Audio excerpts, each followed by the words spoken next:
Welcome to ఒఫో stories.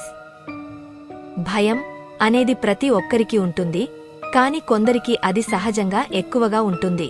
కొందరికి ఎత్తైన ప్రదేశాలు భయమనిపిస్తాయి, మరికొందరికి చీకటి భయం.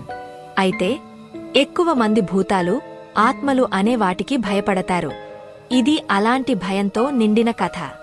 నలుగురు స్నేహితులు జ్యోతి, ప్రహ్లాద్, గౌరవ్ మరియు శ్రేష్ఠ వారి కాలేజీలో తరచుగా గేమ్స్ ఆడుతూ ఉంటారు. ఓ రోజు క్లాస్ రూంలో వీరు ట్రూత్ అండ్ డేర్ ఆడుతున్నారు. ప్రహ్లాద్ బాటిల్ తిప్పాడు. ఆ బాటిల్ తిరిగి జ్యోతి వైపు ఆగింది. ఓకే జ్యోతి, ట్రూత్ లేదా డేర్ అని ప్రహ్లాద్ కూతుపెట్టాడు. నేను డేర్ తీసుకుంటా అని ధైర్యంగా చెప్పింది జ్యోతి. స్నేహితులందరికీ తెలుసు, జ్యోతి భూతాల గురించి చాలా భయపడుతుంది.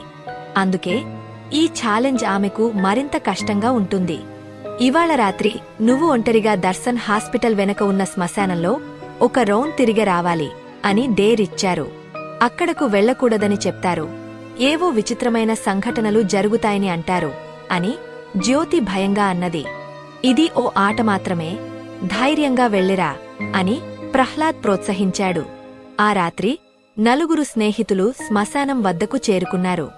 చీకటిలో అక్కడి వాతావరణం వింతగా అనిపించింది. గాలిలో విపరీతమైన చల్లదనం. ఆ ప్రాంతం వీరిని భయపెట్టడం మొదలైంది. నాకు ఇది అస్సలు సరిగ్గా అనిపించడం లేదు, జ్యోతి భయపడుతూ చెప్పింది. ఓకే, త్వరగా వెళ్ళిరా, భయపడొద్దు, శ్రేష్ఠ జ్యోతిని ప్రోత్సహించింది. ధైర్యం తెచ్చుకుని జ్యోతి లోపలికి అడుగుపెట్టింది. ఒక్కో అడుగు వేస్తూ వెళ్లే కొద్దీ ఆమె గుండె వేగంగా కొట్టుకుంటోంది. శ్మశానంలో నడుస్తూ హాస్పిటల్ వెనక గోడను చేరుకునే ప్రయత్నం చేస్తుంది. ఆ సమయంలో ఆమె ముందు ఒక సమాధి కనిపించింది. దానిపై ఇంగ్లీషులో రాసి ఉంది, the doctor who eats fear. Jyoti గుండె ఉక్కిరిబిక్కిరి అయిపోయింది. అంతలోనే వెనుక నుండి ఒక కడుపు కోతలేలా భయంకరమైన గొంతు వినిపించింది. నాకు సహాయం చేయండి, నాకు భోజనం కావాలి. ఆమె నిశ్చలంగా నిలబడి వెనక్కి తిరగకూడదని ఆమెకు తెలుసు. కాని ఆ గొంతు మరింత భయంకరంగా మారింది. ఇక్కడికి వచ్చి నన్ను చూడవా అని మరింత దగ్గరగా వినిపించింది. ఆమె పరిగెడుతోంది.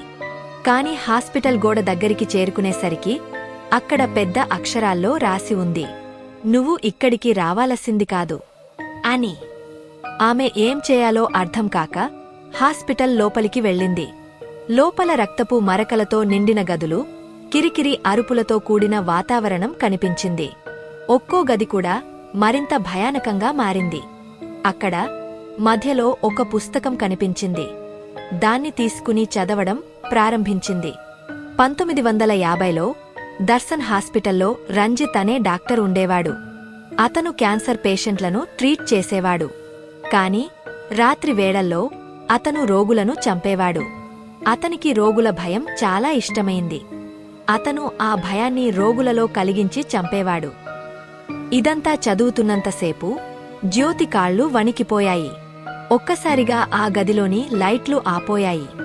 వెనక నుండి అడుగుల శబ్దం వినిపించాయి. బయట ప్రహ్లాద్, గౌరవ్ మరియు శ్రేష్ఠ ఎంతో సమయం వెచ్చించిన తర్వాత జ్యోతి కోసం లోపలికి వెళ్లాలని నిర్ణయించుకున్నారు. మనం విడిపడి వెతుకుదాం అని ప్రహ్లాద్ చెప్పాడు. అంతలోనే గౌరవ్ ముందుగా వెళ్లి జ్యోతి అని అరవసాగాడు. అప్పుడే వెనుక నుండి జ్యోతి గొంతు వినిపించింది, గౌరవ్, నేను ఇక్కడ ఉన్నాను. గౌరవ్ ఆనందంగా వెనక్కి తిరిగాడు. కాని అది జ్యోతి కాదు. ఒక భయంకరమైన ఆకృతి, నల్లని కళ్లతో, రక్తంతో నిండిన చేతులతో ఉంది. గౌరవ్ గట్టిగా అరవడం మొదలుపెట్టాడు. బయట ఉన్న ప్రహ్లాద్ మరియు శ్రేష్ఠ గౌరవ్ అరుపు విని అక్కడికి పరుగెత్తుకుంటూ వచ్చారు. కాని గౌరవ్ కనిపించలేదు. అయితే చెట్టుకు వేలాడుతున్న అతని తల మాత్రం కనిపించింది. ప్రహ్లాద్, శ్రేష్ఠ భయంతో వణికిపోయారు. ఇక్కడ నుండి వెంటనే పోదాం అని ప్రహ్లాద్ అన్నాడు. కాని అది అంత సులభం కాదు. కారణం, ఆ ప్రాంతం వారికి జీవించి బయటపడే అవకాశం ఇస్తుందా లేదా అనేది ఇప్పుడే నిర్ణయించబడనుంది. తదుపరి భాగం త్వరలో. లైక్ చేయండి, షేర్ చేయండి. ఇలాంటి మరిన్ని స్టోరీస్ కోసం మా ఒఫో ఛానల్ని సబ్స్క్రైబ్ చేసుకోండి. Thank you.